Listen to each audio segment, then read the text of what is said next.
So let's talk Power Armor, Heretics and Traitors with a full review of the Age of Darkness core rulebook for the Horus Heresy.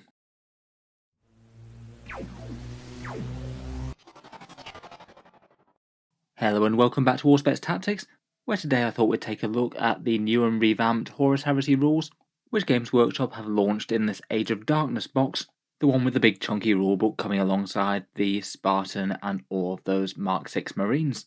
I was quite interested to review the book and see what sort of rules would come out of it, as it basically sounds like they've taken 7th edition 40k and polished out quite a lot of the rough edges to make it a bit more of a well-rounded and better game. In this review we'll go through each section of the rulebook, talk through the rules and how they work, perhaps with a bit of a focus as to how they differ from 9th edition 40k. It has been pretty nice to see a bunch of mechanics from the earlier editions of the game and how Games Workshop have chosen to adapt them or leave them be. As books go, it is a pretty massive one. I think there's around 350 pages roughly, a lot of which are lore and miniature galleries, and then the rest of the main chunk of the rules section is split up into a bunch of different sections. The core rules for how unit profiles work, dice and scatter dice and things, the turn sequence, going through moving, shooting and assaulting, morale and falling back, and these new fancy reaction mechanics which are quite an interesting addition. Then they go through all of the various different unit types and subtypes, how they interact with some of the special rules, and some of the more notable cases such as characters, psychers, vehicle rules, and all the rest.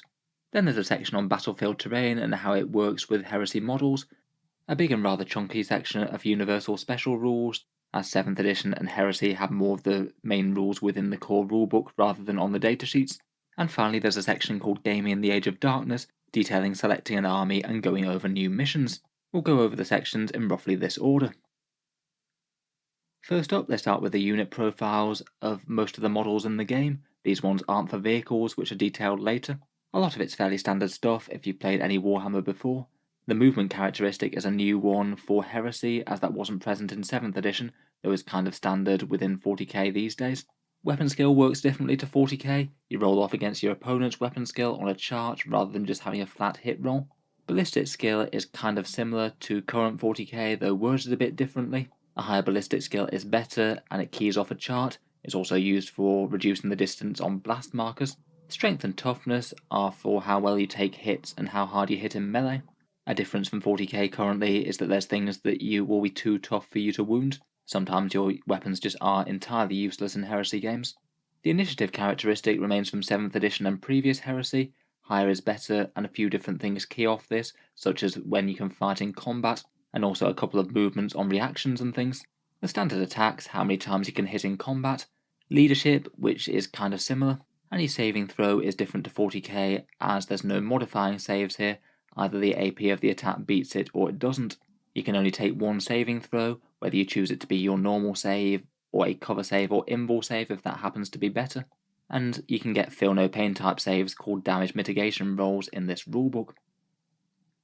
After the standard unit stat line, they go through a whole bunch of general principles in Warhammer. They have the most important rule, saying that when it's genuinely unclear, just roll off with your opponent, and the winner gets to pick how the rule works.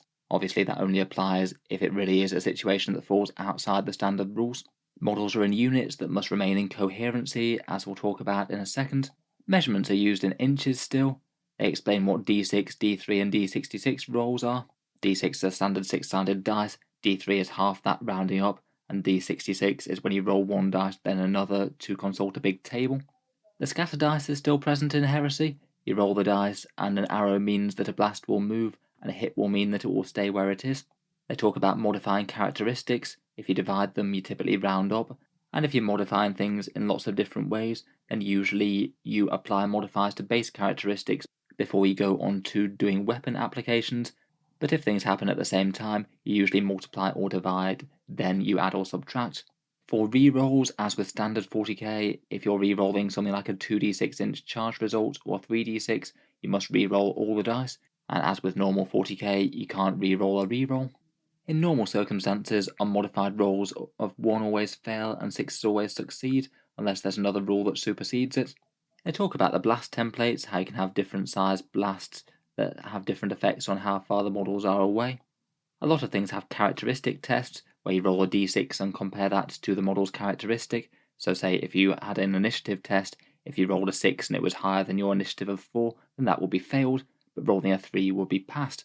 Finally, line of sight works a bit different to 40k. It's any part of the model's main body to any part of the target's main body, so things like weapons jutting out, banners and ornaments and things don't count. I know that can feel a bit weird in 40k sometimes when you can only see one model with just the tip of a model's edge, but it does leave a bit more room for ambiguity as to debating what counts as the model's body or not. Moving into the turn sequence, 40k has things like command phases and morale phases. Everything in Heresy is bundled into the movement phase, shooting phase and assault phase, and psychic powers might take effect at any point out of the 3. A few rules might start at the start or end of turns or phases. The active player whose turn it is gets to typically choose which of these get resolved first, and anything at the start or the end of the game turn or pre or post battle are rolled for between the players. Reactions are that new mechanic within Heresy. They allow the opposing player to have a bit of agency in the other player's turn, so say shooting enemy units that come in from reserve for example, and we'll get on to how they work later. So starting out we have the movement phase then. Most of this is fairly similar to standard 40k, though not all of it. Most of the time you move up to your standard movement characteristic, you can't move within 1 inch of enemy models, and you can pivot on the spot for free and that counts as stationary. If you happen to be in combat with enemy models then you can't move, you can't just fall back as you could in 40k. You need something like the hit and run rule if you want to do that. As normal you can move vertically up and down, say if you're climbing ruins and things. And instead of advancing in 40k, you can elect to run. Doing this will normally forego shooting and charging, and what this does is adds your initiative characteristic to your movement. You don't roll a d6 or anything like you did in the past, so running is going to be a bit more useful for things that don't have low initiative. Difficult terrain will give you a -2 penalty to movement if you go through it, and if you have squads then they have to remain within 2 inches of other models in the same unit, and that's got to be contiguous throughout the entire unit. You can't just have 2 chunks of a unit on different sides of the board within 2 inches of each other. If coherency is broken from moving models, you simply have to move again to regain it in the next movement phase. It's not quite as punishing as 40k's rules where you have to remove models. Within a unit you can have some models that stand still and get to fire to full effect where others move around them, but you can't opt to have some models run and some models not run. They also detail the rules for jump packs and jet packs here. Both of them can move normally, or you can choose to activate them. The jump pack sets your movement to a set 12 inches and ignores terrain intervening, but if you do and you move in difficult terrain, you're treated as dangerous and have the chance of taking some automatic damage. Jump packs make you bulky for the purpose of transports and things, and allows you to come on via deep strike if you want to. Jet packs, on the other hand, just increase your movement by a flat 6 inches. They treat terrain kind of similarly to jump packs, and they get to make another 6-inch move in the shooting phase after they've shot that turn. For the purposes of any movement doing reactions, you can't use jump packs, but you can use jet packs. Generally jet packs seem to be the ones that you might use a bit more for firing platforms, and jump packs maybe more for throwing yourself into combat perhaps. After you've moved, you then get to crack out the guns. This is the procedure for the shooting phase. You shoot 1 unit at a time, nominate a target, select the weapon types, do all the rolls to hit for that weapon type, roll to wound, allocate the wounds and remove the casualties, and then select the next weapons until all of them have been used. You need to select an enemy that's within range of your weapons and in line of sight. You can't shoot if you're locked in combat yourself or if you're running, and you can't select enemy units that are locked in combat either. Unlike in regular 40k, all the units in your shooting unit must attack the same target normally, unless you have something like split fire, and most infantry models can only ever fire with 1 weapon. They can't fire with everything unless they have a rule that allows them to do so. Vehicles and dreadnoughts and things have rules that allow them to fire more. You roll to hit based on the ballistic skill as per this chart. Ballistic skill 5 counts as a 2+, and then it decreases 1 by 1 from there. If you've got an even higher ballistic skill than this, then if you fail your 2+ roll, then you get to roll again and have another chance of hitting based on another table. And if you're firing blast weapons with ballistic skill, then if you get a hit, then the blast goes exactly where you placed it. If you roll a scatter, then you roll 2d6 and take off your ballistic skill from the distance that it moves. It means that even if you scatter a blast with a very high ballistic skill unit, it might well still go roughly where you wanted it to be. A few things mean that you have to fire snapshots in Heresy. Maybe a common example is heavy weapons moving, or units falling back or being pinned. The units count as ballistic skill 1 for that attack, so it means that they'll typically be hitting on 6s. Snapshots can't normally be modified by anything unless it's stated, and blast and ordnance weapons can't fire if the unit has to fire snapshots. Then, presuming you've hit your target with something, you have to roll to wound. There's a strength versus toughness table, and you use the majority toughness if you're firing at mixed toughness units. It's probably easier to use the table, but there are just some general rules. Wound rolls of 1 always fail. It's a 2+ if your strength is 2 greater than the enemy toughness. It's a 3+ if your strength is 1 greater than it. It's a 4+ if both are equal. It's a 5+ if the enemy toughness is 1 greater than the strength of your firing attack. And it's a 6+ if the enemy's toughness is 2 or 3 greater than your firing attack.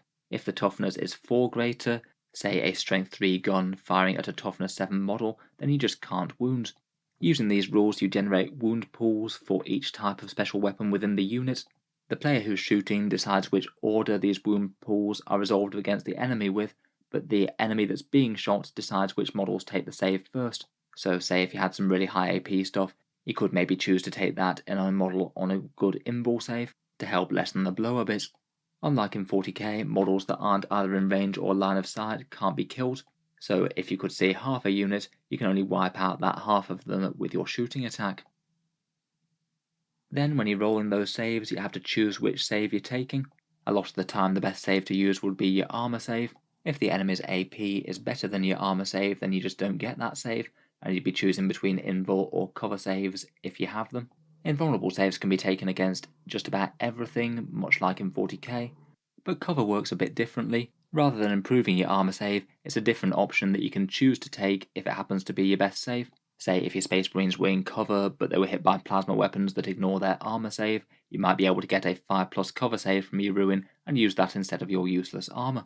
Cover saves get to be a 6+ by default, though some terrain pieces make it better. Interestingly, if the enemy is firing through intervening models, whether it's friendly ones or enemy ones, then the unit they're attacking gets a 6+ cover save that they can choose to take advantage of.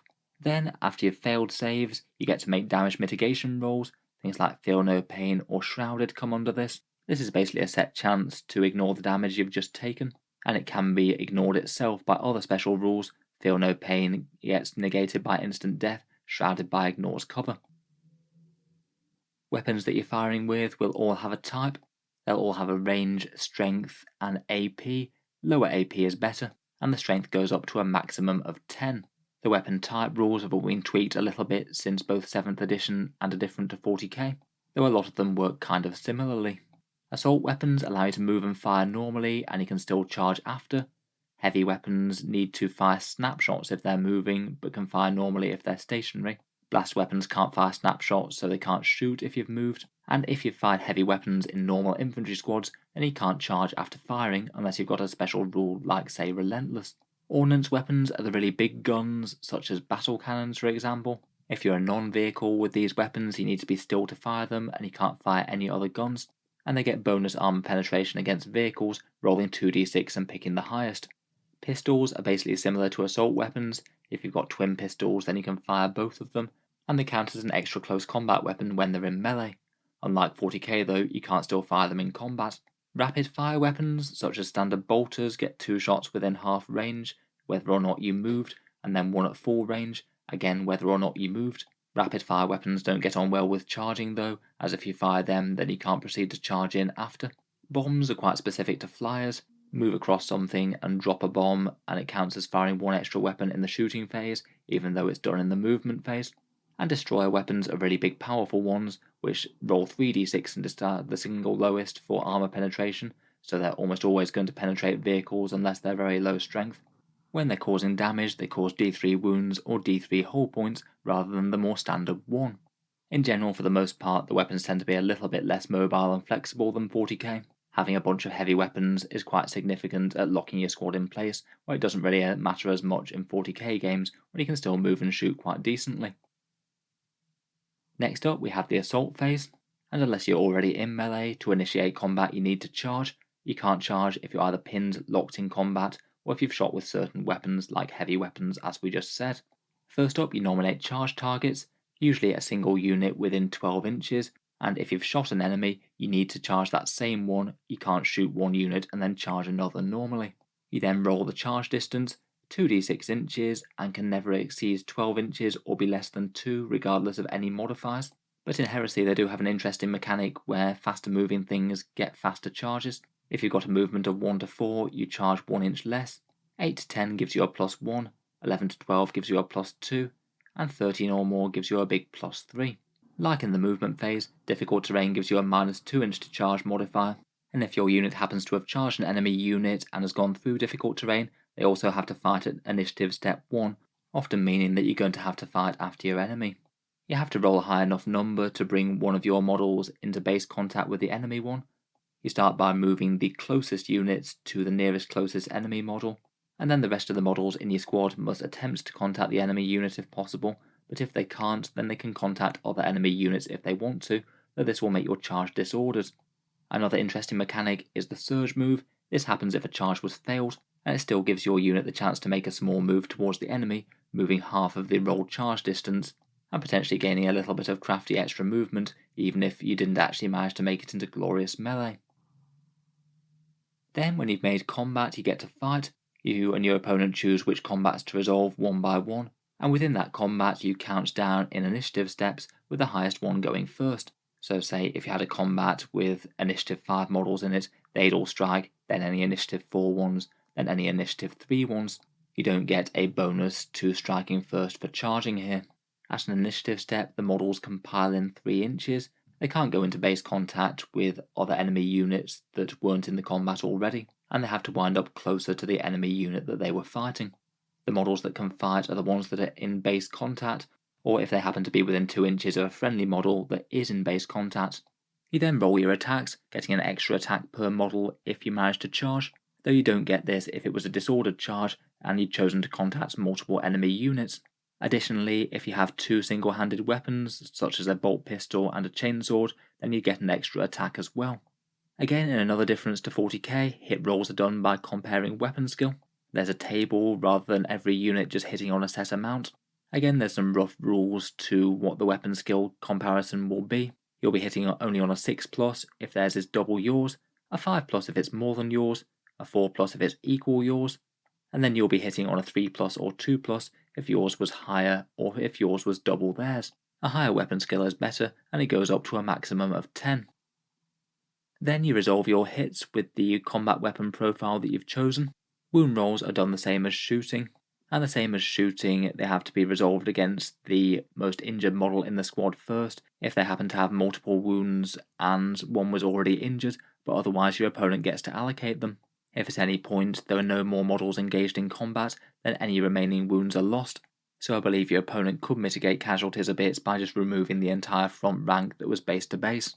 Saves are done the same as the shooting phase, with whether or not the AP is lower than your save, whether it means whether or not you get your armor save. You can't take cover saves in combat, and if your models happen to die before they've struck at their initiative step, they don't get to fight back. Then you have a melee resolution step, checking who wins combat. The winner is determined by the squad that dealt the most wounds to their enemy that were unsaved. If you both dealt the exact same amount of wounds, then nothing happens, but if one side lost, then they have to roll 2d6 versus their leadership characteristic. If they roll more, then they have to fall back. You modify the leadership characteristic by the number of extra wounds that squad took, so it means that your leadership could get very low if you've lost a whole load of models. If one side does fail this check, then the winner can attempt to sweeping advance the other unit off the board. Both players roll and add their initiative, and if the victor beats the falling back unit, then the enemy unit is just destroyed as they're overrun by the advancing foe. You can't sweeping advance if there's ongoing combats with other units as well, as they'll still be fighting them, and the defender can choose to fall back if their weapons can't hurt the enemy's unit. Our weapons are useless means that they can just elect to drop back and hopefully not get sweeping advanced. Sometimes that might make sense against a very tough monster. Finally, if the enemy unit is dead or falling back, then the attacking unit can consolidate after, and they can move up to their initiative characteristic, finishing up anywhere that's more than 1 inches from enemy models. Could just be a good way to get back into unit coherency, or maybe get closer to an objective perhaps.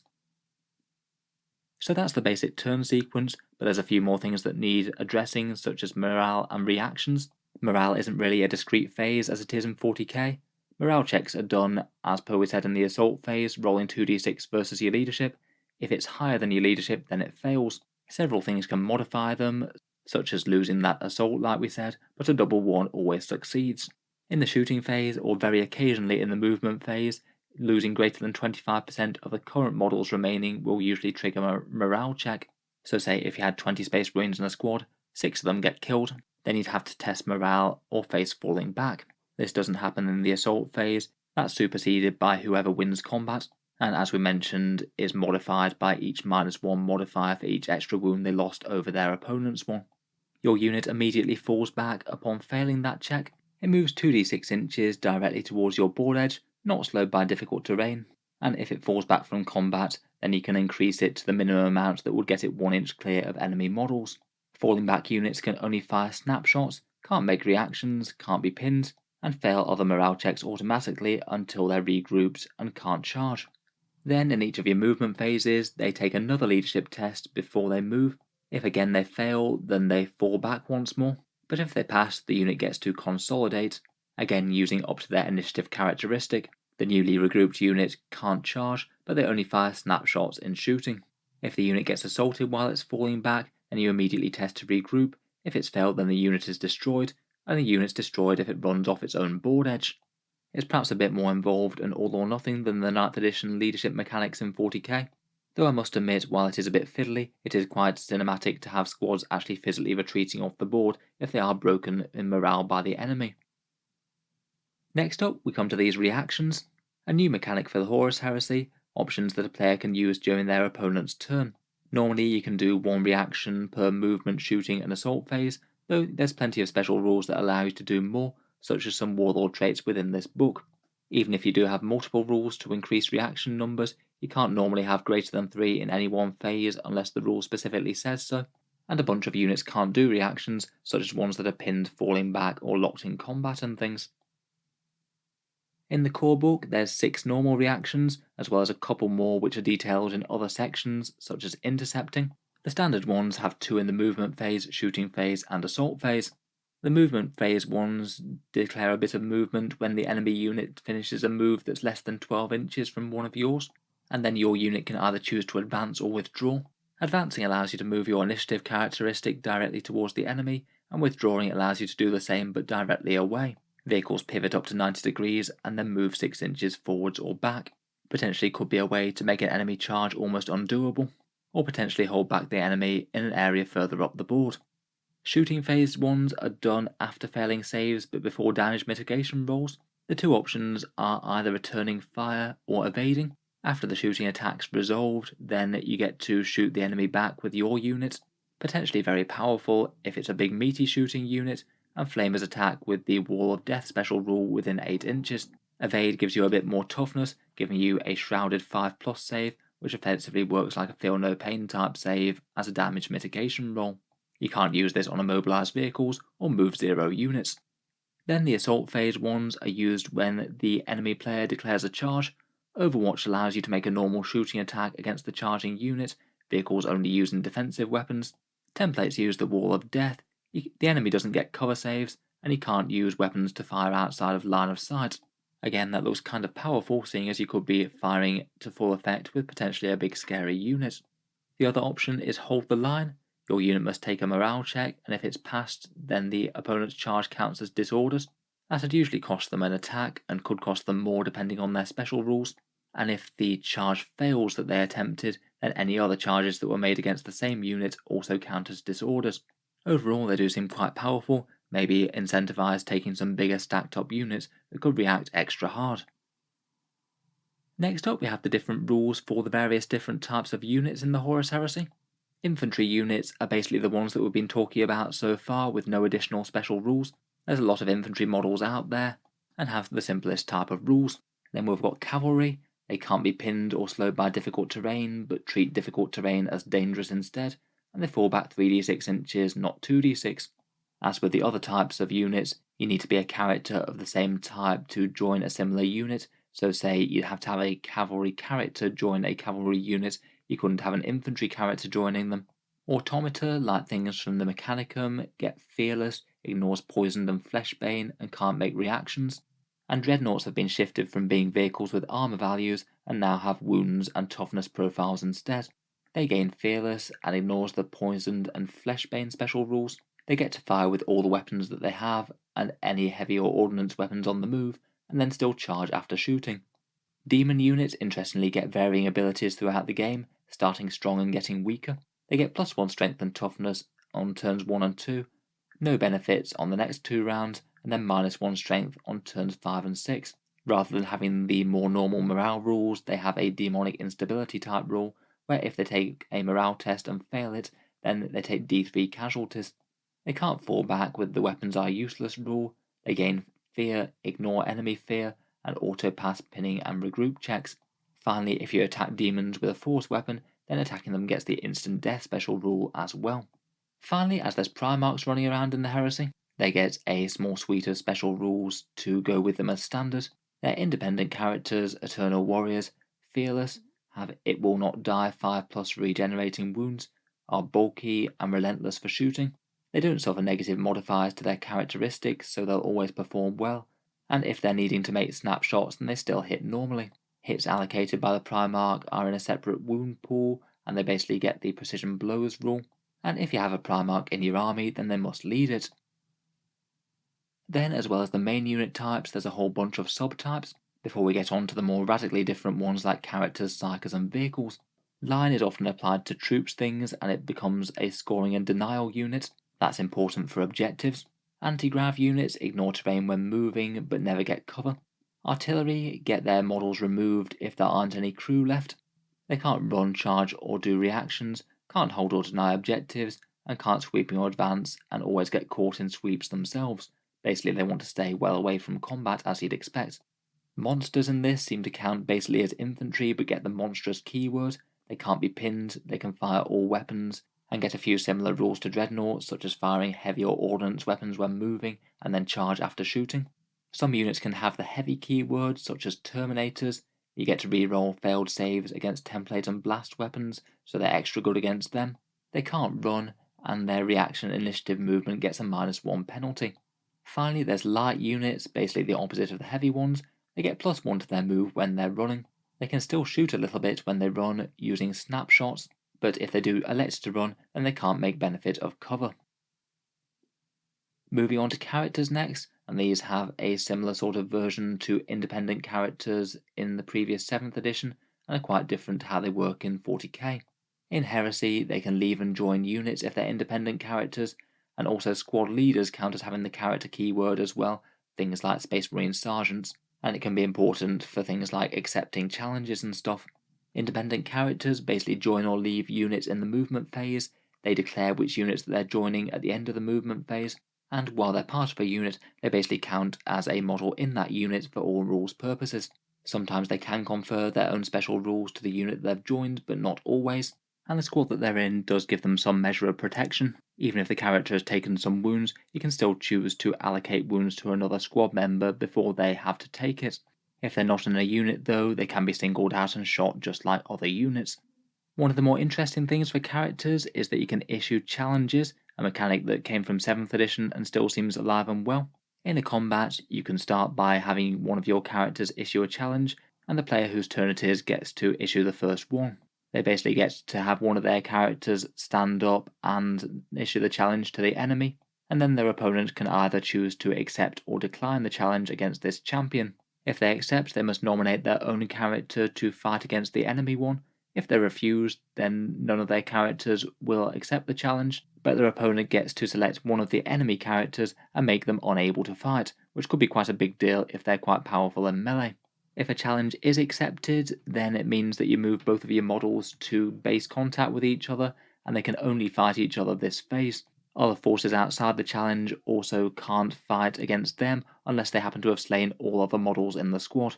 I think it is quite fun and cinematic. It basically has 2 different characters going head to head in a duel, while the rest of the battle rages on around them. If one character slays the other character, then any remaining wounds from overkill are lost, but they do count towards the combat resolution phase, so if your character wins against their character in a very big way, then you could have quite a lot of an extra bonus to who wins the combat. If neither character is slain and the combat's ongoing, then the challenge continues until the next phase. I think they are kind of fun, but in 7th edition I must admit challenges always felt a little bit gamey, often would just wind up in a squad sergeant having to step up against a vastly superior character only to get killed to death. Quite good fun if the two characters are at least fairly level pegging though. Next up we have Psykers and Psychic Powers, Psyker basically being another unit subtype. In Heresy, Psychic tests are similar to a leadership test. You've got to roll 2d6 versus your leadership. If you have the same or less, then you pass the test. If you roll over, then you fail, and often take perils of the warp. In this version of the game, you select a discipline, and then you just know all the powers on that discipline. The book ones here have a standard Witchfire, and then another couple of spells in each one, so 3 spells each. There's core disciplines here, and then there's more options available in the Legion rules and elsewhere. The psychic powers are broadly divided into psychic weapons and more standard psychic powers. The psychic weapons basically activate with a psychic test, and then you count as being equipped with that weapon for the shooting or assault phase, which might mean that you'd have to give up other shooting to use it. The psychic powers tend to be more buff or debuff abilities. Perils of the Warp here happens on any failed test, so say if your cycle was leadership 9, it would be if you rolled a 10 or more. Perils of the Warp doesn't appear to happen if you roll a double 1. If you take Perils of the Warp, then you take D3 wounds or D3 hull points to any model in the unit. It doesn't actually have to be the Psyker. I might be wrong, but it sounds like an independent character could resolve that against a different model within the same unit. These wounds can't take any damage mitigation saves, but they can take invuls if you have them. In the book there's 6 different core disciplines, the names of which you might recognise from previous editions. If you take any one of these disciplines, then you all gain access to Etheric Lightning, kind of the equivalent of Smite but for Heresy. This one's a psychic shooting weapon, 18 inches at strength 6, AP-4 and assault 4. It has the Force special rule, and if you do the psychic test and it fails, then you resolve it with strength 3 instead. Not too bad, I suppose that could always chip some wounds off some infantry or something. The rest of the disciplines generally have one weapon and then one buff or debuff. For some of these you don't even have to take a psychic test to activate them, but if you do then you get a boosted effect. The first one is Biomancy, and the buff is Biomantic Augmentation. Sacrifice shooting for one unit within 6 inches to get +1 strength, or +1 strength and toughness if you take a psychic test. The weapon is Biomancer's Rage, gives you a melee weapon at strength 10, AP-4 and rending 4+, and generally the weapons need a psychic test to activate. For divination we've got Divinatory Aegis. Instead of shooting one unit within 12 inches, gains the precision strikes and shots rule 6+, or it goes up to a 5+ if you take the psychic test. Those are the rules that allow you to target one specific model in an enemy unit, so say snipe heavy weapons or sergeants perhaps. The weapon is Diviner's Dart, 18 inches, strength 6, AP2 and assault 1, sniper and guided fire, so again could maybe sniper squad sergeant. Again it needs a psychic test to activate it. Pyromancy gives you Pyromantic Combustion, a large blast within 18 inches of the Psyker. This would scatter d6 inches and causes strength 6 AP-4 hits, and then makes the terrain difficult ground for a turn as well. If you take a psychic test then you can throw out 3 of these, which seems quite powerful to me. Seems like quite a lot of saves that you could stack on enemy infantry if they're bunched up. They also have a melee weapon as well, Pyromantic Desolation, melee at strength 6 and AP-3 unwieldy as a weapon, and you also get to set up a small blast marker centered on the bearer, and it causes hits to enemies under this, potentially quite good for fighting power armored foes I suppose. Then we've got Telekinesis. This one has Telekine Dome. You likely want to take the psychic test for this one, as it means that models within 8 inches get a 4+ invul save against shooting saves outside of it. If you don't psychic test then it's only 6+. Then we've got Telekine's Focus, a 24-inch heavy one weapon at strength 8, AP-4 and Sunder, so better against vehicles. It's also a blast weapon. Then there's Telepathy. The first power is Telepathic Fugue. One unit within 24 inches can't make reactions this phase.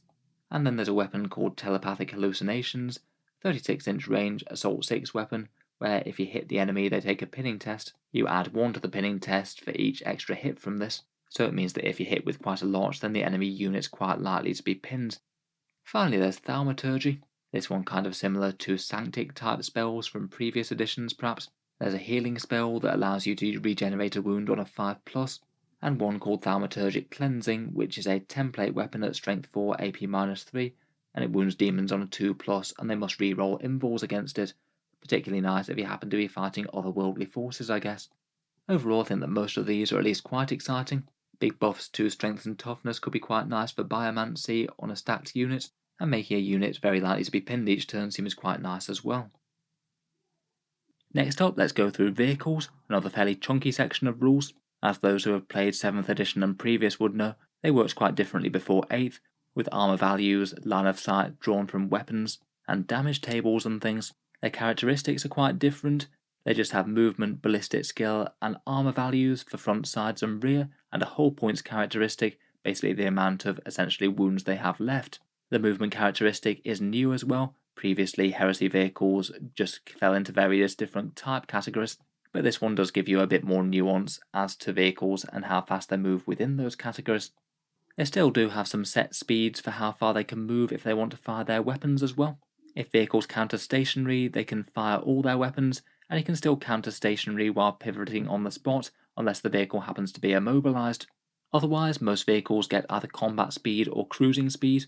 Combat speed is equal or less than half their movement, and cruising speed is up to the max. If you go at combat speed, then you're slowing down to be able to fire a bit more effectively. You can either shoot with all your weapons or a single ordnance or destroyer weapon. If you choose to fire with ordnance or destroyer, then the rest of the weapons on the vehicle count as snapshots. For cruising speed, you can then move up to your maximum movement. You can't fire any ordnance or destroyer weapons normally, and you can just fire the one main weapon with normal ballistic skill. Everything else must fire snapshots as well. Vehicles really don't like terrain in Heresy, much more so than 40k. Any difficult terrain such as ruins or things counts as dangerous terrain for them. When they enter it on the roll of a 1, they lose a hull point, though they don't get immobilized as they had done in previous editions it seems. There's rules for vehicles ramming here as well, essentially the equivalent of old school tank shock. The way you do this is pivot and aim a vehicle and declare how many inches it will ram. If it contacts an enemy unit, it deals d6 auto hits at the strength of half of the front armor, and the unit being rammed must check morale. If they fail, they immediately fall back, and if they pass, the vehicle just stops 1 inches in front of them. Super heavy vehicles ram at 2d6 hits at strength 10 instead, and if you happen to ram a vehicle or building, it inflicts a single hit with a bonus to strength if you have more hull points, and +4 if you're a super heavy vehicle up to a max of 10. It seems that Death and Glory has been rolled in to become a reaction, which your opponent can do in the movement phase. One model in the unit can opt to do this reaction. They pick one of their weapons, and you get a single auto hit with that weapon against the vehicle's front armor. If it stuns, immobilizes, or explodes the vehicle, then the model survives. If not, then it just automatically dies as it gets run over. Always quite good fun to have the chance of a lone melter gun or something like that try and bring down an advancing monstrosity. Next up, for their shooting phase, some of the rules for fire arcs and things like that have changed, with a few funky diagrams for how they can fire. Firstly, vehicle weapons are split up into main and defensive weapons. Usually defensive weapons are the ones that are strength 6 or less, and any pintle mounted guns. Vehicles can do an element of split firing. You can choose to fire your main guns at something, and then the defensive weapons all at the closest enemy infantry unit, so it can be quite handy if you've got a lot of anti-infantry guns as your defensive ones. In addition, you also might get coaxial weapons mounted on a vehicle, such as a coaxial autocannon, and if they score a hit, then the main weapon that they're mounted next to can re-roll its hit rolls. Can be good for just keeping a really big gun super accurate. If vehicles are getting shot, then you basically draw lines between the corners to see which armor value the attack hits, or we'll get onto that in a second. But otherwise, the weapons actually mounted on the vehicle can often only target certain units. Things that are fixed to the hull can only target targets on the vehicle's center line. That's the middle diagram on the right there. So you basically have to line up the vehicle's hull and point it directly at your target. Sponson weapons have the bottom diagram out of the 3. Left sponsons can target anything that's directly to the left of the vehicle's center line, and anything on the right can target things on the right. It does mean that you should be able to fire both of them at one target though, if you directly point the vehicle at the unit that it's trying to shoot. They do have a special rule though, which means that if the one sponson can't shoot the target that you're trying to fire at, then it can shoot something else. Some of them get hull arc mounted weapons, so they can fire within certain arcs, such as a front arc for example. I think that the Land Raiders heavy bolters are an example of that. And things that are mounted on the top of the vehicle, like pintle and turret mounted weapons, get a 360-degree arc of fire and aren't restricted. I feel like these vehicle rules are maybe a little bit more fiddly and often not done right by people when they're played. but I can't deny it adds a whole load of flavour to the game, depending on whether or not you're tilting a tank to try and get its front armour to catch most of the bullets, or if you manage to flank enemy armour. Speaking of which, for attacking enemy vehicles, if you're shooting them, then you shoot them depending on what quadrant you're in, and you resolve your attacks against that armour value. If you're in melee, you always get to attack the vehicle's rear armour. There's a couple of other special rules for vehicles. If you're assaulting them, vehicles always count as weapon skill 1, so it's really easy to hit them, or weapon skill 0 if they're immobilized, making them even easier to hit. In melee, vehicles don't lock you up or get locked up themselves, so even if you do touch them, they could still fall back and shoot if they wanted to. At range, besides having the quadrant thing, you can also get vehicles obscured. If 25% of the vehicle that you're firing at is hidden, then they get a 6+ cover save, and if you can't see the armor facing that you're looking at all but can see another, you get a 5+ save instead. Then you roll to hit as per the normal shooting phase, and then you roll to penetrate armor. This one's quite different to a wound roll. You roll and add the strength of the weapon, so say if you had a strength 9 las cannon, then you'd roll and add 9. If it equals the vehicle's armor value, then they get a glancing hit, and if it beats the value, then you get a penetrating hit, and you get to roll on the vehicle damage table for something interesting to happen. Vehicles can potentially die from explodes results, but either way, if you take either a glancing or a penetrating hit, then they both remove a hull point from the vehicle, and once they get down to 0 hull points, the vehicle counts as wrecked. Most of the time you just leave it on the battlefield, and it counts as a wreck from then on, and is still terrain that enemies can hide behind. Otherwise though, if you do get a penetrating hit, there's a few interesting things that can happen to the vehicles. There's a table of 1 to 7. You roll a d6 and see what the result is. You can get all the way up to 7 because AP2 gives you a +1 to the roll, and AP1 gives you a +2, and they're the two APs that actually let you explode the vehicle potentially in one shot if you get lucky. On a 1 to 3 on the roll, it's crew shaken, so the vehicle can only fire snapshots next turn. On a 4, it's crew stunned. The crew's shaken plus the vehicle can't move next turn. If you've got a zooming flyer, it just has to move 18 inches directly forward. On a 5, you get a weapon destroyed. One of the battle weapons is chosen by the owning player, and that is removed from then on. If the vehicle doesn't have any battle weapons left, then a defensive weapon is taken instead, and you can't choose things like hunter-killer missiles for that. 6 is immobilized, so the vehicle can't move or pivot from then on. If it's already an immobilized vehicle, then it loses an additional hull point instead. And if it's a zooming flyer, then you roll a dice. On a 1 or 2 they crash and burn, and on a 3+ they count as stunned. Finally, to actually blow up the vehicle, you get a 7+ on the roll, so a 6 on AP2 or a 5 on AP1. The vehicle is immediately destroyed. Any models within d6 inches take a strength 8 AP nothing hit, and the vehicle's removed from play. Even if you take casualties in a vehicle squadron or something, they always ignore morale though. Basically though, to destroy vehicles, you can either hull point them to death, or go for the big explosion result, usually with something like Melter. Then we've got a bunch of specific vehicle types. First up, squadrons have a 4-inch coherency rather than 2-inch. You might often say have 1 to 3 vehicles in a squadron, for example. In terms of damage, the owning player gets to choose which of these squadron's vehicles is attacked by the enemy unit, depending on which armor facing they want to show to them. Otherwise, they basically function as normal vehicles. The only difference is that they could abandon immobilized vehicles from their own unit if the rest of them want to move on, and they're not going to wait behind for one that can't move. Transport rules are a bit different in Heresy. You can't mix multiple units within the same transport. It's only a single infantry unit plus any attached characters that can be transported by a vehicle, and bulkier models take up multiple spaces as per their special rule. Vehicles in Heresy have access points marked on their datasheet, usually corresponding to the hatches and doors on the vehicle. To embark on the vehicle in the movement phase, you have to move the unit to within 2 inches of an access point, and the vehicle can either move before or after the embarkation has happened. You can't disembark in the same movement phase, but you can disembark the next turn if you want to. You can get out again either before or after the vehicle moves. You place the models one by one in contact with the access point and move them up to their normal move characteristic. You can't charge after you've done this unless it's an assault vehicle transport, but you can shoot. And there is a rule that happens if your access points are all blocked. You can emergency disembark, putting your models at any point in contact with the vehicle. But until the end of that turn you can't do any other voluntary actions at all, so no shooting or charging or anything like that. There's a bunch more random clarifiers for transport vehicles. You can't ram if you're embarking or disembarking in the same turn. Dedicated transports don't take up any force organisation slots. If you suffer any results on the vehicle damage table, like crew shaken, stunned, weapon destroyed, or immobilized, then the passengers have to take a leadership test. If they fail, then they can only fire snapshots next turn.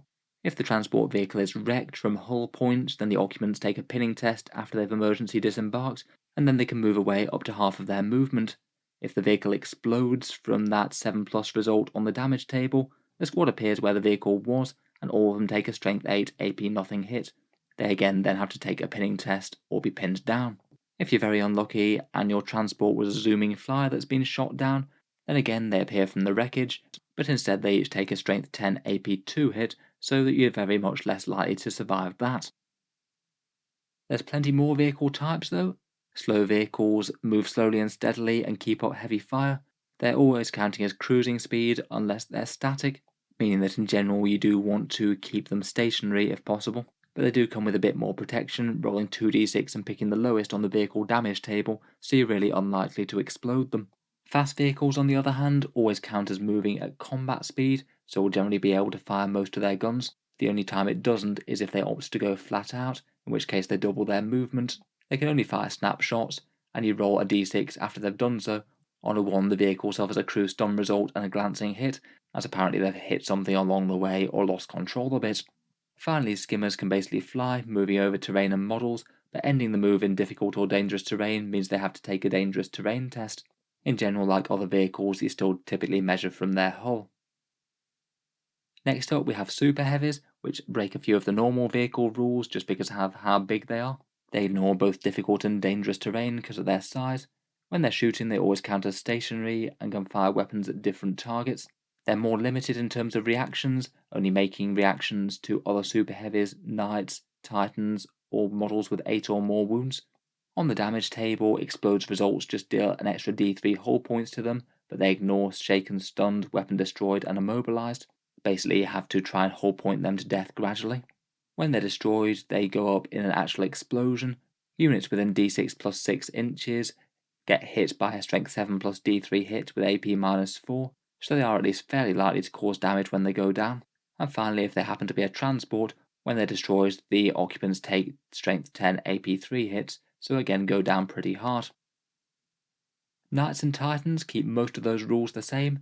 The main difference is that they can do a bit more melee as well. In addition to the normal vehicle profiles, they also get weapon skill, strength, initiative, and attacks, and are still vehicles with armor facings.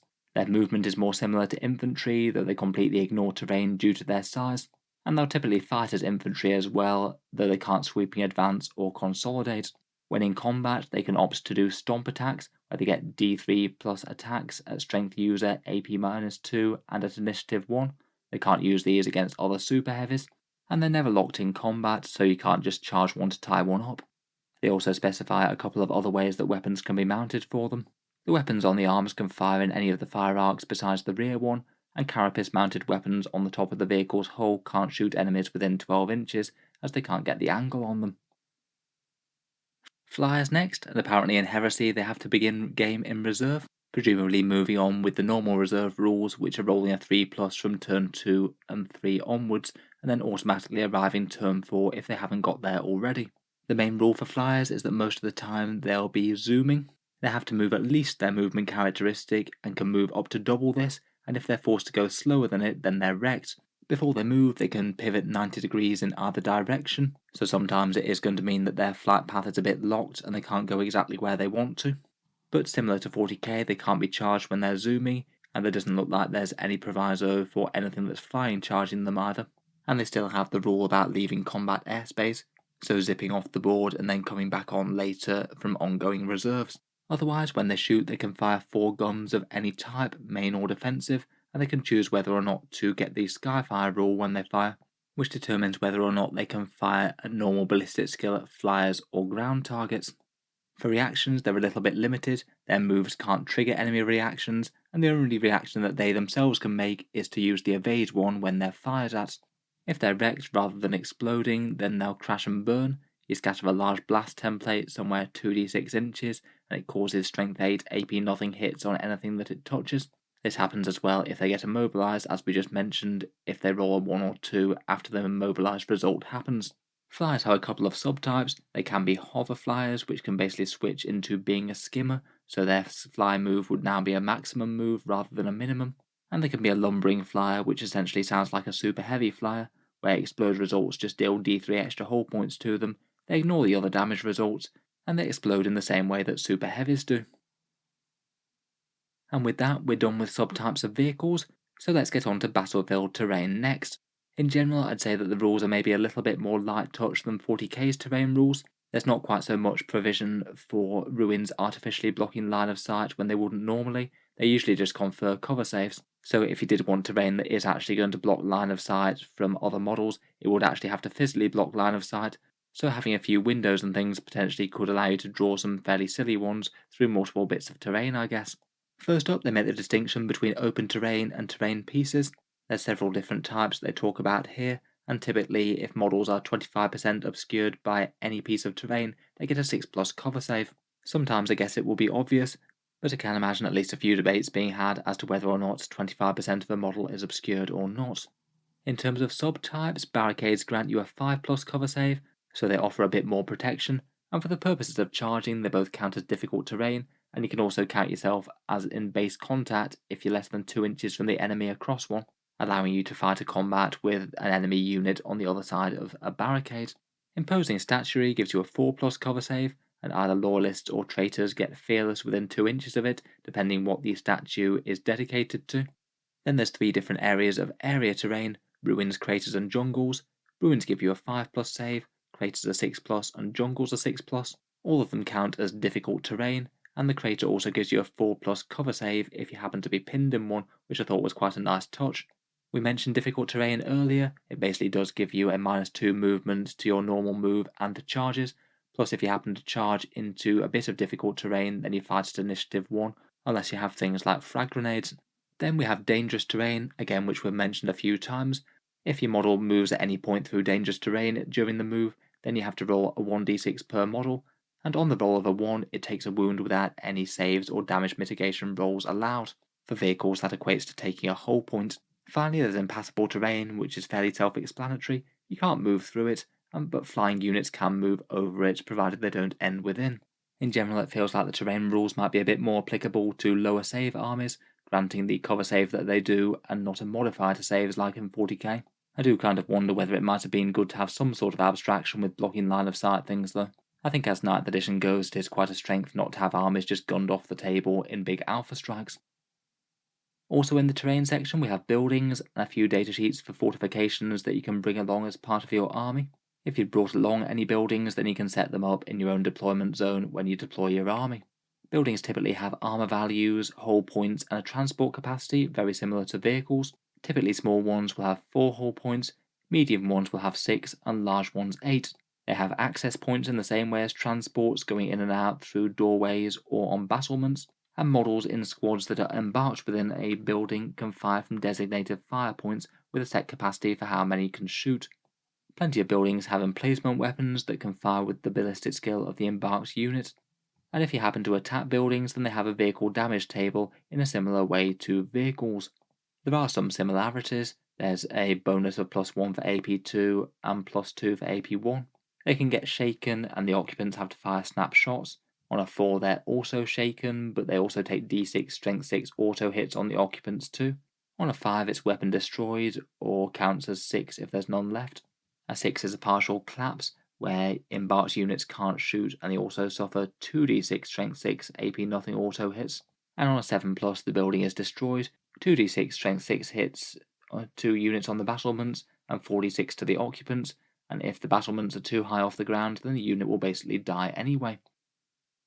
In the book there's 3 generic fortification datasheets: fortified walled segments for 55 points, the Imperial Bunker, which looks like the Bastion, and the defense line, which basically seems to be the Aegis defense line, and all of them seem relatively cheap in terms of points. The fortified walls are armoured segments with 4 hull points and 2 fire points, each of which 4 models can shoot from. The Imperial Bunkers armour 14, 4 hull points, and 2 fire points on each side. There's 4 heavy bolters on this one, and they can take a las cannon with Skyfire for another 25 points too. Then finally there's the Aegis line, which gives you 8 sections worth of barricades, as you can see here, and then you can upgrade for 25 points for a Sky Reaper battery, which is a 5-shot, essentially an auto-cannon with twin-linked and skyfire that you can bring along as an emplacement. Next up, we get onto the rather large section of Universal Special Rules. It seems like most of the favourites from 7th edition are returning, alongside a whole bunch of others. Rather than having the majority of special rules on the datasheet, the Horus Heresy has them all collected together in one book, so a lot of models' datasheets will reference this, and a lot of unique units might pick up some of these as, say, their Legion traits, for example. 7th of the rules have the main rule, then an X after them, meaning that they've got some sort of variable in them, whether it's a rule that only affects certain enemy models, or say improves a characteristic by X amount. We'll skim through all of them fairly quickly. Adamantium Will gives you an invul save that can be used against force weapons, psychic focus, attacks, and perils of the warp. Armor Bane allows you to roll an extra d6 when rolling to penetrate vehicles, or reroll wound rolls versus dreadnoughts. Melter weapons get a special version where they get this at half range or less. Assault vehicles is that keyword that allows you to charge after disembarking from vehicles unless you've arrived from reserve. Things like that Spartan will get this. Barrage weapons are a special type of blast weapon. They get to fire indirectly, but if you do so, then you can't subtract your ballistic skill from the blast weapon. And if it does contact enemy vehicles or buildings, they count as hit on their side armor. And multiple barrages have special rules. Basically, you roll the scatter dice after placing the first template, and then a scatter means that you put the other template adjacent to the first template. A hit means that you can put it anywhere overlapping the initial template, and that allows you to place it very carefully and cover lots more models. Fortunately, there's nothing about barrage weapons that allow you to snipe units anymore, as you previously could in 7th. Battlesmith is a repair rule for things like Tech Priest, where if you forego your shooting, then you can repair an injured hull point or wounds to something like a dreadnought or a vehicle. It's quite cool that you can also use this to fix up weapon destroyed and immobilized results as well. Battle Hardened means that the enemy's toughness is increased by X for the purposes of instant death, which we'll get onto. Basically means that you won't be quite as likely to have the strength of the weapon double you out and cause instant death. Blind is a weapon thing, and if you get hit by a blind weapon, you have to take an initiative test. If you fail it, then you strike at weapon skill and ballistic skill 1 until the end of the next turn. Bulky is the one for taking up space in transports. You have Bulky X, meaning this model counts as, say, 4 models for a transport space. Chosen Warriors can do transports as if it were a character, quite a good one for unit champions maybe. Concussive is a rule that impacts your weapon skill. If you make a successful wound roll against a target, then you get -X to your weapon skill in the next assault phase. I believe that that's one for Thunderhammers. Counter-attack means that when you're charged, you gain an additional +1 or more attacks yourself, though if you're already in melee, then you don't gain any additional effect. Crawling Fire gives you more accurate blasts. After firing the blast marker, you can move it 2 inches to try and cover some more models. Crusader allows you to roll an extra dice and discard the lowest for making sweeping advances. It means you're a bit more likely to catch the enemy and kill them. Cumbersome means that you can only make a single attack with this weapon at weapon skill 1. Deadly Cargo means that if a vehicle takes a hull point, including any glancing hits, you roll a 1d6 at the end of the phase. On a 6, it explodes.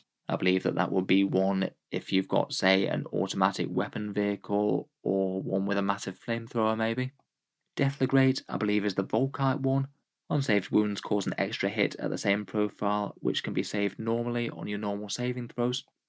Deep Strike is basically the reserve rule coming in from teleporting or jump packs. It seems that you put all of your Deep Strike units in reserve in one pool, and then you roll from them together. You place one initial model anywhere that's greater than 1 inches from enemy models. You scatter the model with normal scatter dice rules, and if they wind up within 1 inches of the enemy, the opponent gets to move that model to anywhere 18 inches of that position, so can potentially put them out of position a bit. Then you deploy Deep Strikers with the initial models within 12 inches of the first one, so you might have multiple squads turn up all at once, and the enemies can do a special reaction to allow you to intercept them and basically just shoot them. Deep Strikers can then shoot an assault normally, so it seems like it's quite a powerful way for getting a jump on the enemy. Duelist Edge is a weapon thing that gives you a bonus to your initiative by X amount, so it might mean that you're a bit more likely to fight earlier with a certain bit of war gear. Eternal Warrior makes you immune to instant death, instead wounds by it just cause you 1 wound. Exoshock is an anti-vehicle thing. If you score penetrating hits, then if you roll above the number in brackets, then you get a second penetrating hit right after the first. Fear is one that demons have, among other things. You reduce enemy models' leadership by X when you're within 12 inches. If there's multiple instances of fear on the board, you use the single highest number, and in melee it only applies to the units that they're actually in combat with, whether or not they cause fear. Fearless makes you immune to fear for a start, but it also allows you to automatically pass pinning, regroup, and morale tests, though it does come with downsides. You can't use reactions that grant you a better save, and you can't use the "our weapons are useless" rule to fall aback from an enemy vehicle that you can't hurt. Feel no pain is the most generic damage mitigation role. You get to ignore unsaved wounds on X amount. Instant death weapons bypass this. Fleet gives you a bonus to a few different movements. You get X extra movement on your runs, extra movement from reactions, and extra movement on charge moves.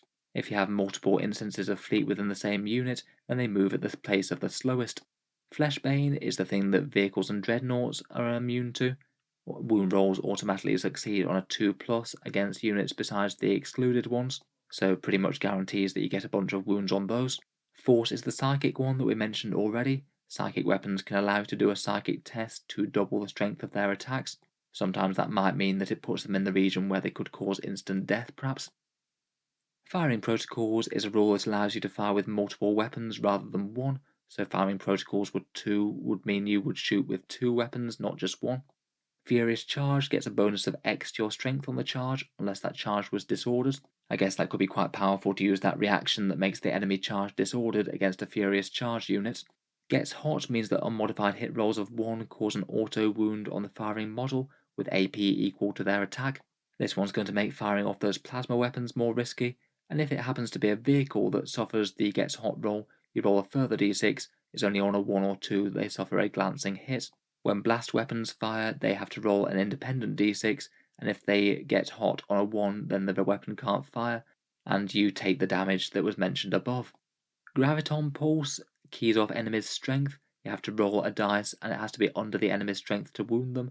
A 6 always fails. Blast weapons with the Graviton Pulse rule leave a template on the field, and for the next turn it becomes difficult and dangerous terrain. Guided fire weapons don't need line of sight. Hammer of Wrath gives you some extra damage when you end a charge move in base contact. You get X amount of auto hits at the model's base strength and AP 0. Hatred gives you rerolls in the first round of combat. Say, if they hated everyone, then they'd always get it, or they might have certain specific hated enemies like one of the Space Marine legions. Haywire is an anti-vehicle thing. You don't roll to wound or penetrate. 2 to 5 does 1 glancing hit, and 6 does a penetrating hit whenever you hit a vehicle with this. Against vehicles and automata it works kind of similar. 2 to 5 you have a auto wound that only invuls and mitigation rules can be taken against, and on a 6 they can't even take those powerful saves. Hit and run means that you have to do an initiative test to break free from combat at the end of the assault phase. You get to move 2d6 inches plus movement in one direction, and you have to try and get clear of the enemy unit to make it successful. It means that you could potentially strike an enemy in close combat, fight a turn or 2 in melee, and then back out of combat all ready to charge someone on you in the next turn.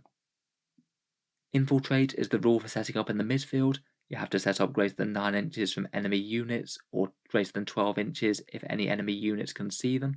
You're not allowed to charge in the first turn if you do it with this, and you can opt to outflank if you have this instead.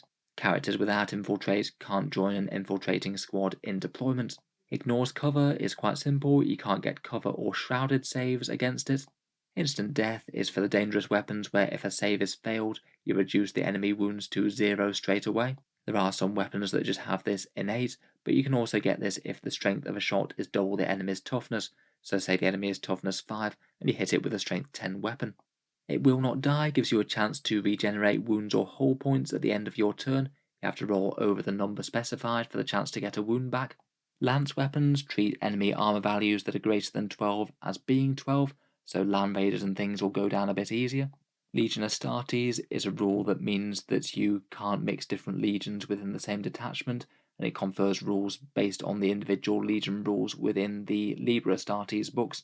Lingering Death is a blast weapon that leaves behind a template marker on the field. That becomes dangerous terrain to all models with a toughness value until the end of the game. Sounds like that would represent some sort of bioweapon, maybe something the Death Guard have perhaps. Mastercrafted weapons allow you to reroll 1 hit roll with the weapon each turn. Monster Hunters allow you to reroll failed wound rolls against monstrous units Dreadnoughts, Automata and Primarchs, and move through cover gives you no penalty when charging or moving through difficult terrain. Murderous Strike sounds like a melee one. It allows you to cause instant death on a wound roll of X+, so say could make your best wound rolls extra nasty indeed. Night Vision allows you to ignore night fighting and shrouded.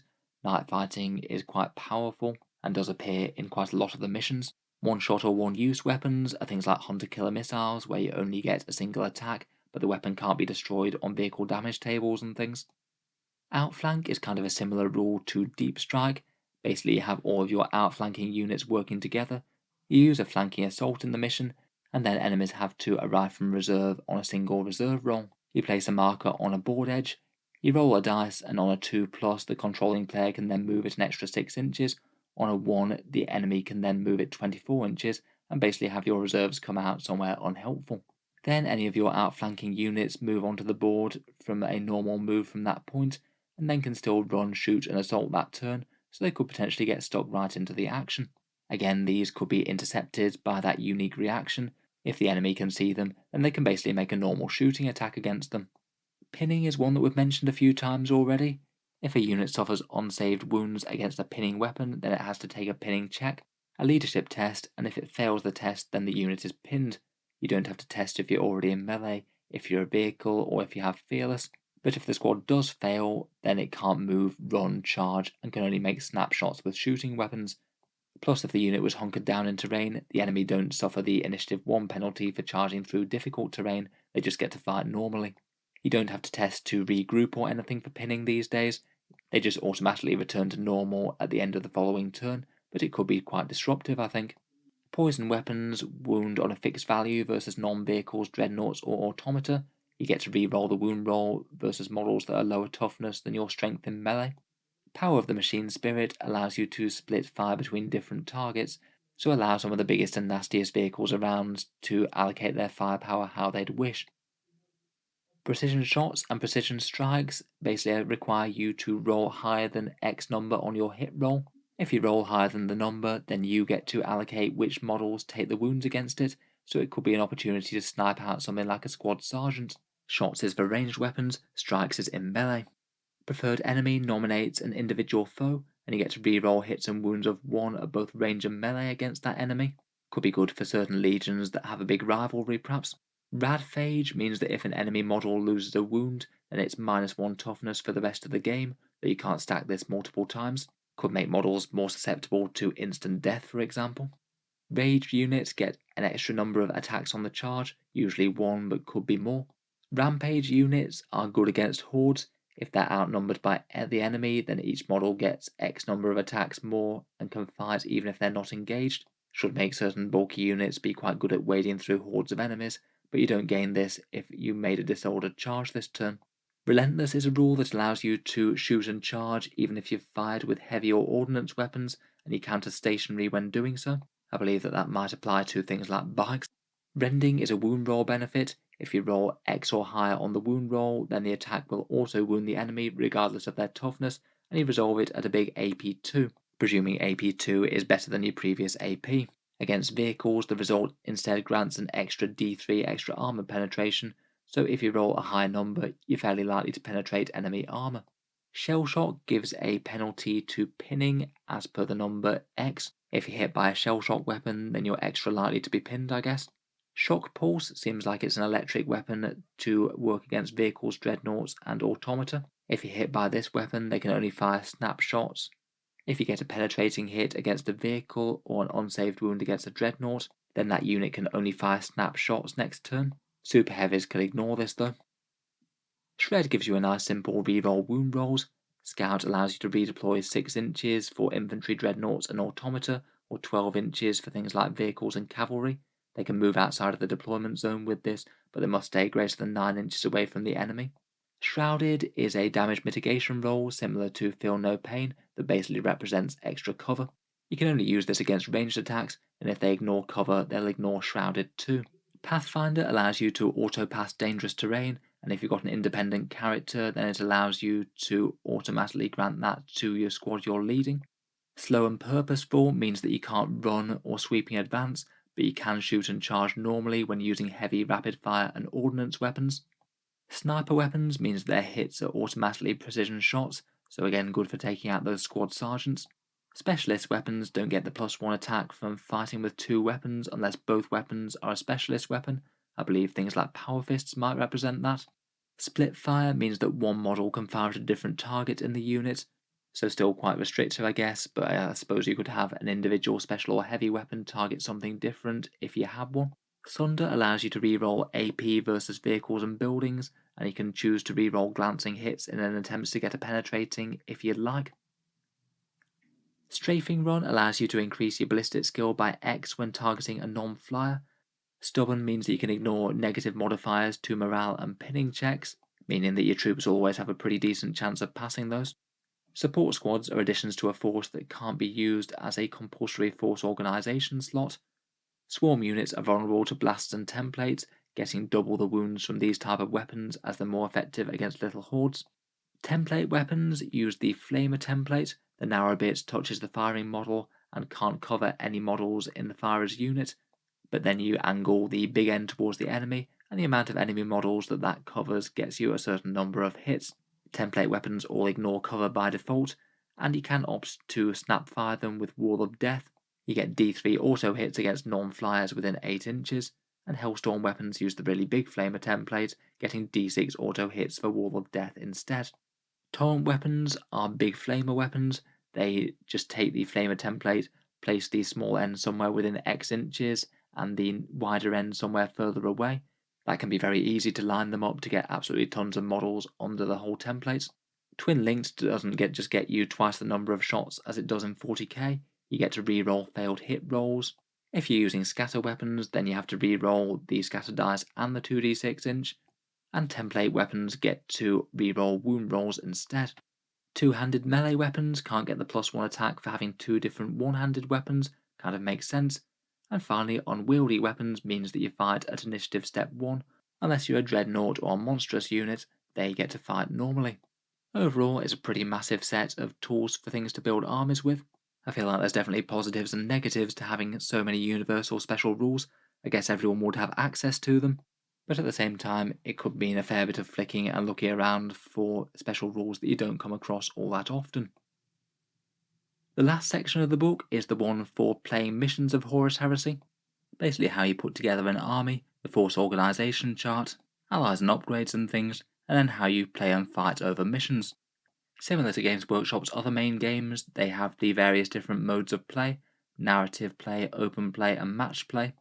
Though in general, in the book, they just have the one set of missions that you can start out with and craft other things from there, I guess. They state that the game is aimed to be balanced more around the 2,000 to 3,000 point mark. That should allow both players to field a decent amount of options on the board. The force organisation chart is a bit different in Heresy to standard 40k. The standard Crusade detachment has a primary detachment, and then you can have optional Lords of War or Allied detachments, each of which has a certain amount of units that you can bring in. The primary one, you have to have at least 1 HQ and then 2 troops, and you can have up to 3 HQs in total or up to 6 troops in total, and then you have the option to bring along up to 4 elites, 3 fast attack, 3 heavy support, 1 fortification, and 1 Primarch if you wish.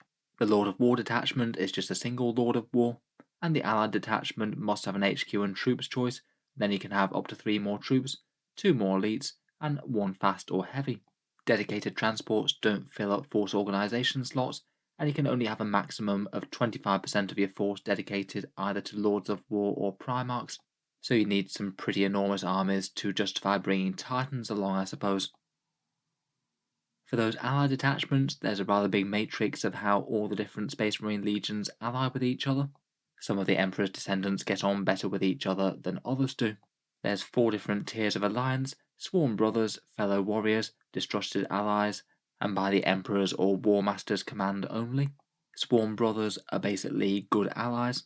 Independent characters can join other units and can also give out things like warlord traits to them as well, though you can't embark other units on the other faction's transport. One example is Salamanders and Emperor's Children, though they certainly get on less well in the 41st millennium. There's no hard and fast dividing line between loyalists and traitors, I guess to represent the split loyalties of some people within the legions. Or perhaps if you were representing a force on the Great Crusade.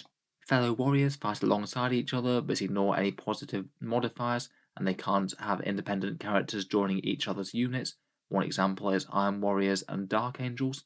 For distrusted allies, the allied detachment doesn't count as having any scoring units in it, so if you bring the allies along, they're not going to be holding your points. The Alpha Legion has this level of alliance with the vast majority of the other legions, and by the Emperor's or War Master's command are allies that will only fight together if they're made to. Their units suffer a -1 leadership penalty when they're within 6 inches of each other, and some examples are Space Wolves and Dark Angels, or Ultramarines and Word Bearers.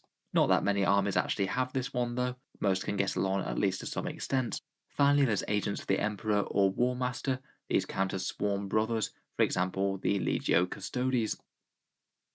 Next up, when you've chosen your army and any allies you're bringing along, you can nominate one of them to be a warlord. The warlord must be a Primarch if you have one, and you can choose one of 3 traits from this book. There's other ones with the individual legion rules, and you get to pick them rather than having to roll them randomly. The 3 here are Bloody Handed, Stoic Defender, and Ever Vigilant. They all allow you to do additional actions in one other phase. Bloody Handed allows combats within 12 inches to get +1 to their resolution result, and also gets +1 reaction in the assault phase. Stoic Defender grants pinning to a squad that it joins, and +1 reactions during the shooting phase. And Ever Vigilant gives you your Warlord's Initiative +1 to run roll results, and +1 reaction in the movement phase. If a Warlord dies, then it immediately loses all the abilities for your army, including, interestingly, if you've conferred outflanked certain units, so they'd have to revive from reserves normally if your Warlord died before they got there. Then, after selecting the army, we get to the actual missions. There's 6 Age of Darkness missions which you can roll for, and then 6 different deployment maps which are rolled for separately. These are fairly standard from the ones that you'd have seen before in 40k. They're played on a 72-inch by 48-inch board like 7th edition was, and each of them defines one board edge to be the player's board edge, which is relevant for things like reserves or units falling back. Perhaps the most interesting one out of them is that there's one called Ambush, where one player sets up in the centre of the board and the other player sets up at the edges. That one could make a very different dynamic game. They don't say too much about terrain, other than you'd usually aim to cover something like a quarter to a third of the battlefield, and they do give a few example pictures. The normal procedure for starting a mission is to roll off for the winner to decide who will deploy first. That player sets up their whole army, followed by the second player, and then the player who set up their army first gets to choose whether or not they go first or second. That makes sense, as it's usually a disadvantage to set up your army first, as your opponent could react to you perfectly. Seize the initiative is still there though, and the player who's going second can attempt to try and seize the initiative on the roll of a 6 if they want to, which could potentially land them with both benefits, both out deploying and then also getting the jump on the opponent. I guess it certainly adds some drama, but it kind of feels like you're sending one army to start on the back foot. They say here that a few missions start with variable game length, though the standard ones in Age of Darkness seem not to for some reason, but they have the variable game length mission rules here. For winning the missions, they all have their own primary objectives plus some secondaries. They give a list of the generic secondaries here, which are typically repeated on the missions themselves. Slay the Warlord gives you 1 victory point, or 2 if it's a Primarch. First Blood is a victory point for killing the first unit. Last Man Standing is finishing the game with more units left than the enemy has. Attrition is killing more enemy units by the end of the game. Line Breaker is getting a scoring unit that's less than 12 inches from the enemy board edge. And the price of failure is 1 if you've brought any Lords of War along. You lose 1 victory point if it's killed. Some of the missions use objective markers, though not actually that many within the Age of Darkness book. Normally speaking, you roll off to place them alternately. You can't place them within 6 inches of a board edge, or less than 12 inches from another marker. To control them, you have to have a scoring unit on it. Certain units will be scoring, say if they're line units, as we talked about before. But most enemy units can deny objectives even if they can't capture them. The vast majority of the enemy army will be able to do that, everything that's not a vehicle or a unit that's falling back or pinned. If you have both yourself and the enemy on an objective, the number of models doesn't matter at all like it does in 40k. If you've got a unit that's a scoring unit on it, and then an enemy scoring or denial unit, the objective's just going to be contested regardless. Before the actual missions, they go through a few of the special rules that are common to most of them. Night fighting is quite interesting. If either player wishes, then they can try and attack under the cover of darkness. On a 2+, this is successful, and it's dark on the first turn, and then on turn 2 it will continue on a 4+. Night fighting gives you a pretty massive penalty to your shooting, -1 to your ballistic skill and leadership across the board, and you can't draw line of sight to anything that's greater than 24 inches away. Barrage weapons must reroll hit rolls if they target anything further than this. Quite a big deal, and it's going to give a big advantage to any enemies with night vision. For reserves, you have the option of putting units in reserve, and from turn 2 onwards you get to roll a dice. On a 3+, that unit arrives. On turn 4, the reserve rolls will automatically pass. To arrive reserves, you move them on from their player's board edge, so it could be a way of keeping units back and safe so they can get the alpha strike on the enemy. As we mentioned in the Universal Special Rules section, you can opt to deep strike or outflank your units. They have their own rules where they arrive en masse around a certain point, and generally speaking, reserves can't charge in the turn that they came in. We mentioned it in passing earlier, but Interceptor is a unique reaction. It allows an enemy unit to shoot a unit that's arriving from reserve, so it will be an enemy movement phase reaction, I suppose. Again, as we mentioned before, some flyers can leave the board and come back on, usually on the next turn. Finally, we have the 6 missions themselves. First up is Blood Feud, which lasts 6 turns. You gain points for killing units on this one, nice and simple. A Primarch will deliver you 6 VP. Dreadnoughts, Automata, Vehicles or Cavalry units each will get 2 victory points, and Infantry or Demons will be 1 victory point each. You also get the points if the enemy unit was falling back at the end of the game. As well as that, the secondaries are rather kill intensive as well. There's Slay the Warlord, Last Man Standing, and the Price of Failure for Super Heavies. For Onslaught, this one lasts 6 turns as well, and this one shakes up the deployment a little bit. You alternate deployment, both you and your opponent, going through a section on the Force Organization chart where buildings go down first, then Super Heavies and Primarchs, and so on through the different slots. The main mission for this one is that both players set up an Onslaught objective somewhere in their deployment zone. At the end of the game, you get 5 points for controlling the enemy one. Otherwise, you get 1 victory point per opponent's unit destroyed in the first game turn, and your secondaries are Slay the Warlord, Attrition, and Price of Failure. Next up, we've got Shatter Strike. This one lasts 5 turns or 6 on a 4+. For this one, you need to try and get your scoring units into the enemy deployment zone. You get 2 victory points for every scoring unit there, and 1 victory point for every denial unit. So I guess do that while killing your enemy units that are trying to get into yours. Dominion also either lasts 5 or 6 turns, and this one uses the actual objectives rules for once, and you score 1 victory point for each controlled objective at the start of your turn. There's some special rules in this one, which means that you can opt to use terrain pieces instead of objectives if you should so wish. It means that you could be fighting over terrain rather than points. For the last 2, we have Tide of Carnage. This one lasts just 5 turns, so is fairly short, and you have to aim to claim various sectors. You claim a sector if you've got scoring units in it, and your opponent doesn't have any scoring units in it. Denial units don't seem to matter. Your own deployment zone is worth 3 victory points, No Man's Land is worth 5, and the opposing drop zone is worth 7. Interestingly, this one's quite vehicle-centric as well. All vehicles that aren't flyers count as scoring units in this as well. Finally, we have War of Lies. This one's a 6-turn one. Again, it uses objectives, a single one in the centre, and then 2 more each. The objectives give you a chance of gaining a random number of victory points, so this one does look like it could be a bit swingy just depending on how nice the dice are being to you. But you also get 1 victory point per enemy unit destroyed or falling back at the end of the game, and it has the quirk of not using night fighting at any point. Overall, the mission seems simple enough to grasp. I think most armies will be able to give most of them a decent shot, though I do feel that some missions are going to reward certain armies far more than others. Say for example, if you wound up playing Tide of Carnage against an enemy that was incredibly vehicle heavy, you might well be having a very hard time of it to score any points on the main mission. They definitely feel a lot more swingy and less balanced than the 40k missions in my opinion. They're still good fun, and I'd generally say that they're still far more superior to a lot of 7th edition missions. So with that done, it brings us to the end of our review of Horus Heresy: The Age of Darkness. I must admit it's been a pretty fun one to look over. It's pretty interesting to see Games Workshop taking essentially 7th edition 40k and mashing a whole load of the better ideas from 8th edition into it, while still not really replacing most of the core mechanics like damage tables, blast weapons, armor facings and the like. I feel like it is probably going to be fairly popular for people who want to try something out for a change. Whether or not you prefer the rule set is probably more down to personal preference than anything else. I'd argue it's probably not as much of a competitive game as 9th edition 40k.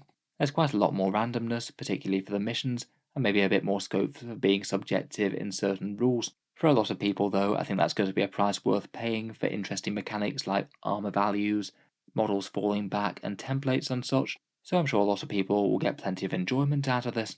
In any case, I'm certainly interested to hear your thoughts on the rule set. Please let me know down in the comments, and feel free to point out any corrections and errors that I've made.